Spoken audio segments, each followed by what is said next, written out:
Wrap up and get your skates on. Harbin, China's iconic winter city, is once again turning snow into gold with its traditional ice and snow festival. But there is more to it. Harbin, in northeast China's Heilongjiang province, is now pulling out all the stops to grow its winter economy. Other cities in other parts of China have also been joining in the action. For instance, in eastern and southern cities now want a piece of the action to boost their tourism and consumption sector.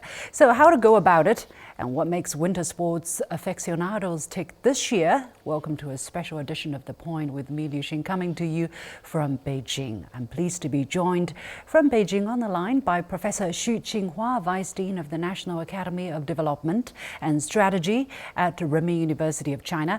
From Zhenjiang, southern China's Jiangsu province, believe it or not, that's my hometown, by Tagi Mamadov, a PhD student from Azerbaijan who at Jiangsu University right now, who has visited Harbin.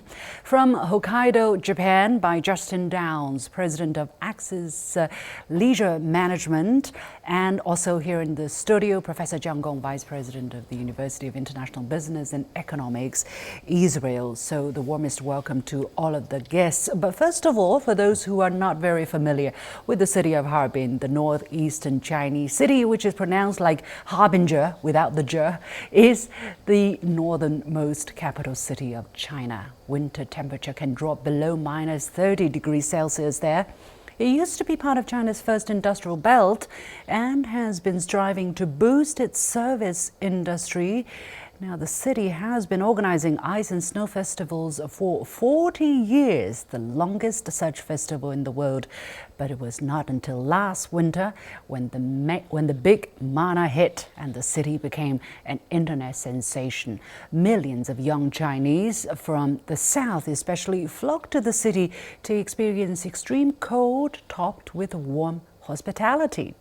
For that winter season alone, Harbin received some 90 million tourists, up 300% year-on-year, generating 125 billion yuan, up 500%.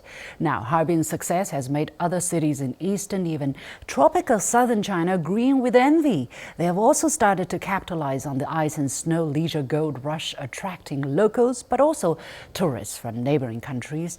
As the 2025 Winter Asian Games is set to open in February in Harbin, the ice fever looks set to stay, and the competition between these cities, I guess, is only going to heat up. So let's talk about it. Let me go to Tagi first. Tagi, you visited Harbin. You spent your last New Year in Harbin. So how long did you stay, and what was it like? Hello everyone. I will speak about my journal last year. I remember I asked to my Chinese friend where I need to spend my winter vacation. They told me if you want to enjoy your winter vacation, absolutely you need to go to Harbin. And then I planned, and the last year my New Year I spent in the Harbin. When I arrived, I see just I shocked because in my country we don't have like this chance to see. When I arrived at iCity, I see these buildings and the architecture. This just shocked, and I don't how to say believe this is real or no. I just ran and touch. This is real. This is real. The how to make this. And also here have some the Russian influencer. Harbin is of the ice city because it's annual the snow festivals, and also I see only this city in the cartoon, not in the real. When I share in my social media, my video watching the more than 500,000. The people ask where here is real. It's because some people can't believe this is real or no. It's very interesting and memorable day for me in the Harbin. Yeah, that's all. Let's talk about it. It is fascinating, and for me, someone who is a southerner, and this will never change. For me, it's also fascinating, and I want to go to Professor Xu Qinghua there. What exactly is so special about Harbin that it's going viral? Both it went viral last year, it's viral again this year, and it's viral not just in China but also in other parts of the world. There's been the trendy word, for instance, Harbin travel. What about this place that's so fascinating? Yeah, thank you, Liu. I'm also a southerner, but I have been in Japan for almost 2 years, so I ski there, and also I ski in Zhangjiakou. You know that after Beijing's Winter Olympics, there the skiing and the ice and the snow industry is very booming.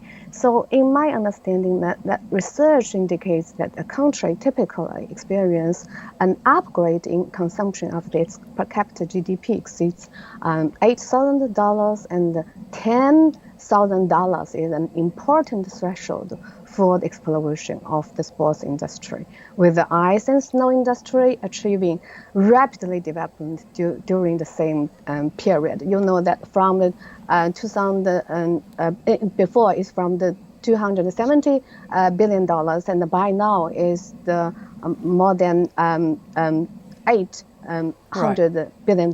And in all the people understand it will break through trillion dollars. So it's really a very, very good and promising industry in China, just as you said. Yeah, let's take a look at those numbers in just a moment. But I want to help people understand really what Harbin is by going to Justin. Justin, you are from Canada, also a winter sport country. Now you're in Hokkaido.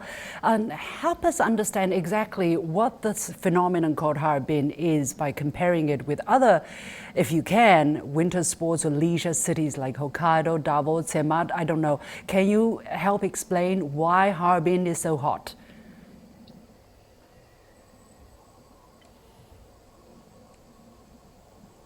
So let's try to get that from John. Maybe John, if you can share with us your understanding. You also ski a little bit. I understand you skied in the United States. Yeah, well, I will answer a question why Harbin is hot. Because it's cold, because of the weather. Essentially, it's a theme park. I mean, it's no different from Disneyland, I guess. It's Disneyland on ice, basically. It offers a unique experience. You know, you have these sculptured, big ice-made sculptures coupled with lighting at night. It just delivers a very unique experience. It's Fantasyland on ice, basically. And I think people would like to have this kind of experiences usually not exposed to during your daily lives. And it's coupled with things like wining and dining and street foods. It just the combination is a very good experience. I think it's fundamentally no different from going to Disneyland. Instead of spending $200, you spend probably maybe 200 yuan and get an entirely different experience that you can't get from other parts of the world. But as I said, the theme park, the Ice and Snow Festival in Harbin has been going on for 40 years, since 1985. Why all of a sudden right now? A few pieces of the puzzle, for instance, the Winter Olympic Games, right? 2022 Beijing Winter Olympic Games, which really stoke up the enthusiasm for ice and snow. And but what are really some of the other factors that contributed to the coincidence? I want to go to Professor Xu here once again. Yeah. Firstly, Harbin is rich in ice and snow resources as well as tourism resources. So Harbin combines its ice and snow resources with traditional Chinese culture, featuring distinctive ice sculpture, ice lantern exhibitions, and snow soccer in the ice and snow world and that's attract international tourism. Secondly, the Harbin government strongly supports and guides the tourism industry. The Harbin government has implemented various policies to attract the tourists, including free ticket policies, regulating the tourism industry, and facilitating urban transportation. Thirdly, I think is the kindness and hospitality of Harbin people are very known overseas. I like them. The straightforwardness, integrity, and the enthusiasm of Harbin's people. You know that. Another thing is blogger or overseas short video platforms such as TikTok have promoted Harbin by sharing their personal experience, very wonderful personal experience, and short videos, which have also promotes such kind of booming. So I'm jealous of the people who were there, and I will be joining them later. Thank you. Okay, I hope we all have the chance. I'm really restless to go. But Justin, let me try again. Do you have similar phenomenon or places in the world that can compare with Harbin so people can have a better understanding of what this phenomenon really is?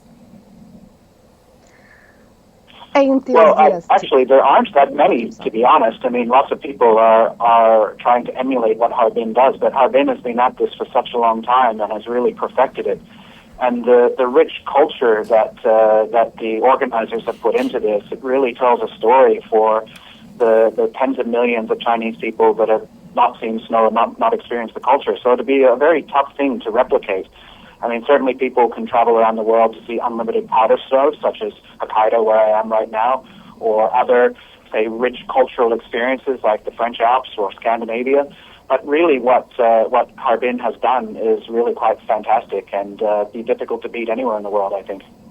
What about, let me go to John here, because China has been trying to promote the ice and snow economy for quite some time. For instance, when China announced its bid for the 2022 Winter Olympics, one of the goals was to popularize winter sports. Actually, there is a concrete number here. China pledged to involve 300 million people in ice and snow activities, and the actual number that was achieved was reported to be even larger than that. So how do you put the ice and snow economy or the ice and snow further into the bigger picture of China trying to develop its ice and snow economy? How much of a coordinated strategy that is? Well, if you think about what really is ice and snow economy, I think it's mostly tourism. It's also sports. It's also maybe a little bit of a real estate as well. I think it's a general trend that as economy develops, you think about these developed countries, the percentage of the GDP that is attributed to the sports sector, to the tourism sector, tend to be growing a little bit more than developing countries, because people want to have a better life, exploring different things. Winter sports is a big thing in many countries, and I think it is barely, we're barely scratching the surface in China as of now. I don't think skiing and ice skating is being very popular in China. If you look at the number of people, the percentage of population who can do that, I mean, then it's very small. And so what it means is that there's a huge room for growth, and all of these developments all contribute to the new sectors of the economy, essentially boiling down to the GDP growth. So I think it's very important that as we talk about upgrading consumption, what do we mean by consumption? It's not just eating and dining and whining. I mean, there's also a lot of things like people want to take leisure time to do things, and sports and this kind of a tourism are definitely the new trends that people are chasing after. So I think it's no wonder that many cities in China would be tapping this very important, potentially fast-growing market. And certainly Harbin, being the coldest capital in China, is taking the lead in that trend. Tagi, I want to turn to your personal experience here. Tagi, when you were there, what was your observation as to how people from different parts of the country come, and what did they do? What did they seek out in Harbin? What was the experience they were after? Yeah, actually, when I travel here, and I didn't see too many foreigner. I only see from the Russian have the too many people because it's near. They have the border. But the other country, example, when I say in my country in Azerbaijan, maybe know this about this ice city only in the social media, but they never travel this city. That's maybe I need to say like this. Need a more promotion, advertisement about the Harbin, the ice city, Yeah. because other countries don't have more information about it. Right, but my question really was, what was your observation of the Chinese people from different parts of the country? What were they doing in Harbin? What were they looking out for? What was your recollection? I understand question. Actually, this will be difficult to answer this question because last year I am new in the China. Then I can't imagine this people doing what and enjoying or no. But I say I see here I have too many people just waiting to enter the ice city. Here I have too many people. That's mean the all Chinese the interest this place. They can travel in the Harbin in the winter. Also, I hear like this information about this. All from the Guangzhou and other hot cities, people just traveling to Dongbei in the winter vacation. They love to travel to Dongbei. Just I hear like this. This is my answer. Sorry. I see. So sweet. Yes. You remind me of my son. I'm sorry, similar age and talk very similarly. But this is how young people react these days, how young people talk these days. Yeah.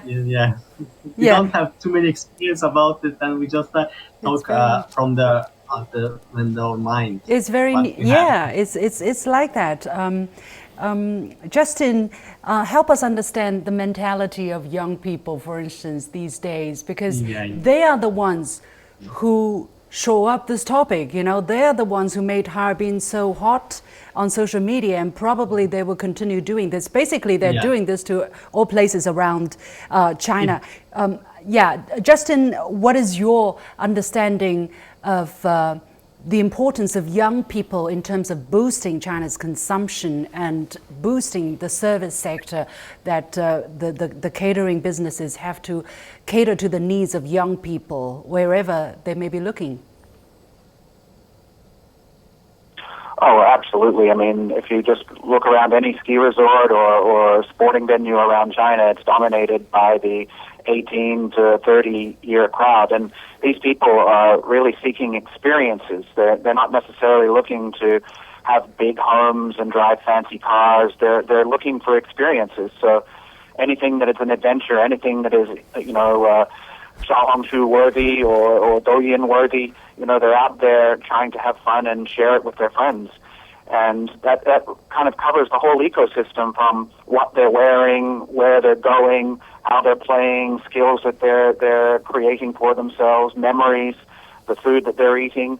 I mean, it's really all about creating a culture and a lifestyle for themselves. And that's something that the previous generation didn't do. It was more of a follower, whereas this younger generation is out there creating new pathways. So it's quite a little bit untraditional from a Chinese perspective, but this is the way the future is going, and it's unbelievably important to the economy. So the venue operators and owners need to keep the product affordable. They need to keep it interesting, because the more people get in, the more people that try it, the more people will see it, the more people will continue to stay with it. And that's how the life cycle of this industry needs to go.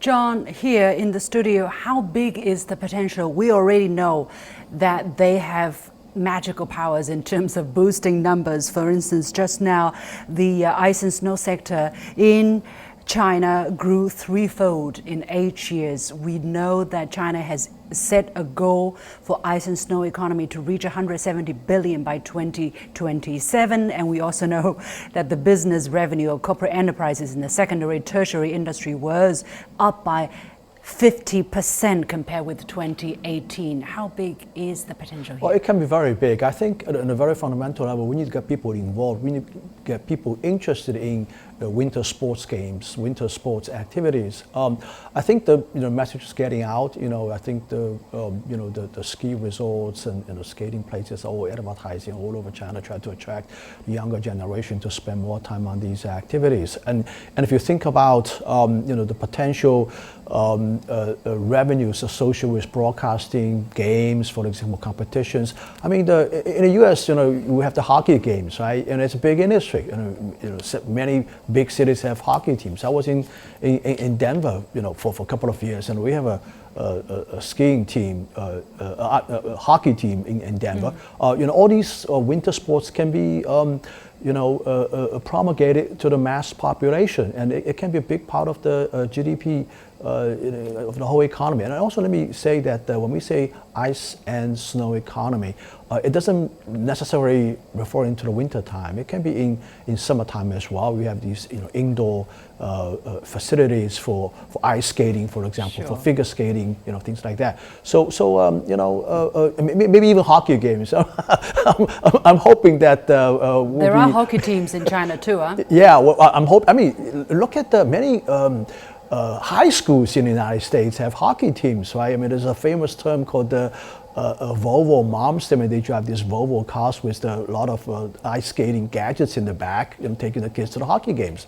for training. I mean, these things can potentially develop in China as our income levels gradually rise and people get into these more high-end sports games.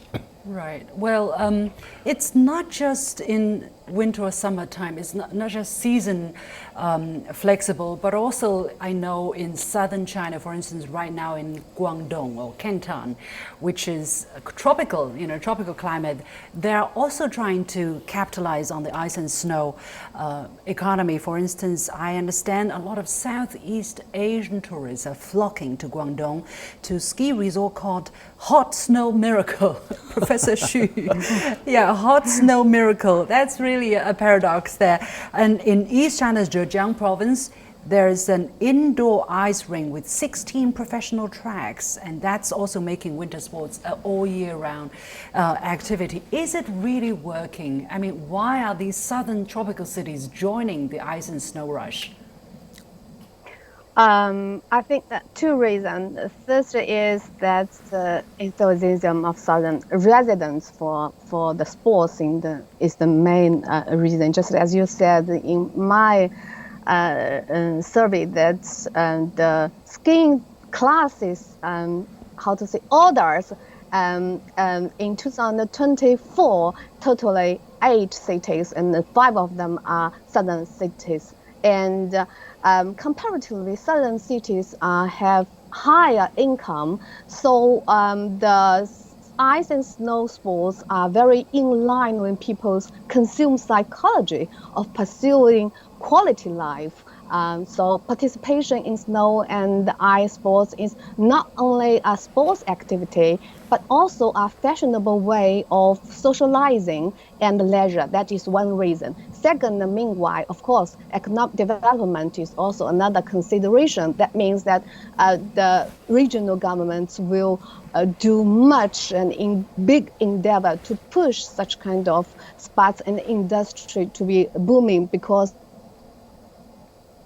we seem to have lost her signal there. Yeah, the Tagi in Zhejiang, are there also the rush to skate, to participate in ice and snow activities? Oh, in Zhejiang have. I don't have information about that. I have information in the in Jiangsu province have some snow place for them, because I like the skiing. I do in the Beijing. Soon I will go to Beijing, do this in the mountain in the January. But in Zhejiang, I don't have idea about this. But maybe find out. I'm mistaken. Find out. Yes, I will find it because because we do this because everyone when it's coming December, everyone just do want to see snow and enjoy winter activity, winter sports like this. Yeah. John, yeah, what about the other cities here in the studio? What about the other cities in southern China? And they're attracting Southeast Asian tourists. I never thought about that. They actually come to China to snow in Canton. Well, I guess people, would like to ski, I mean. Yeah, I think people generally would like to see exotic things they are not used to, things they are not exposed to or easy have difficulties of access to. I mean, in Southeast China, Southeast Asia, of course, it's very hot and humid. You don't get a chance to see snow at all. And I think it's an easy flight to southern cities in China. And why not visiting some ice rinks, for some skiing, for some skating experience. These are the kind of things that people would just like to see because they're not exposed to them easily. It could potentially represent a very large economy. I think, ice skating is another, figure skating, for example, is another sports that needs to be popularized in China. We actually have some great figure skaters in the Olympic Games in the past. I think we have a base of fans, people devoted to that. And, as people's income rises, you take this as a sport, not necessarily for competition, but, just for some good time.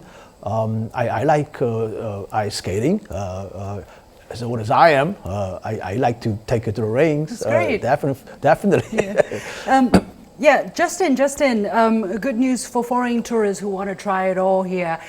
China has further relaxed its visa policies as of this December 17th. China has extended the transit stay, for instance, for eligible foreign travelers from previous 72 and 144 hours to 240 hours. That means 10 days. How is it going to further facilitate ice and snow economy?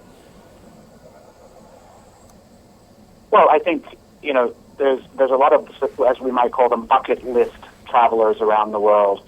And to go to exotic places where skiing perhaps might not be mainstream or certainly not mainstream for the international market. So there'll be a lot of people who will add a snow experience onto their trip. There's quite culturally rich parts of China that offer skiing, such as Xinjiang and Heilongjiang province, for example.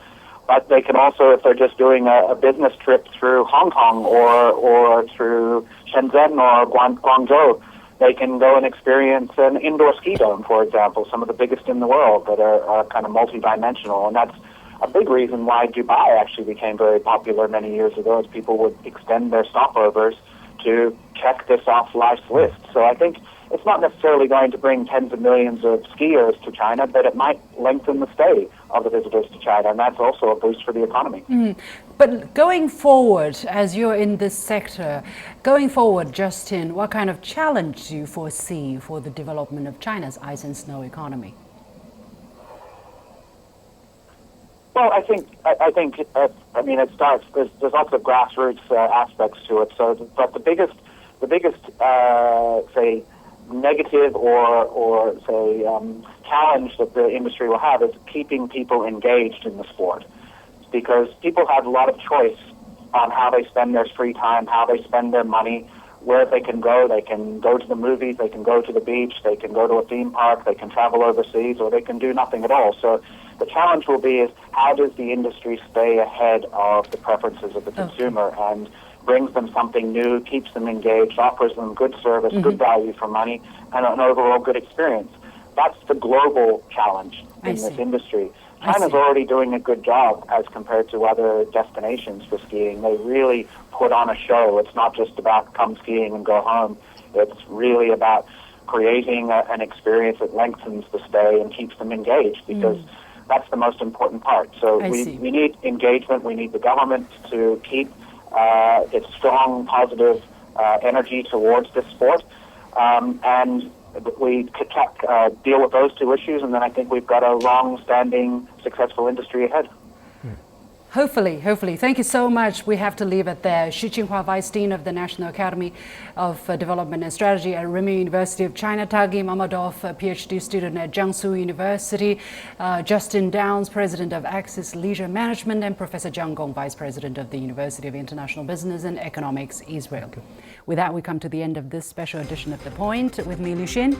As always, you can follow me on Facebook and X using the handle Lu Xin in Beijing. On behalf of the whole team, Merry Christmas and early Happy New Year. Thanks for watching. You've got The Point.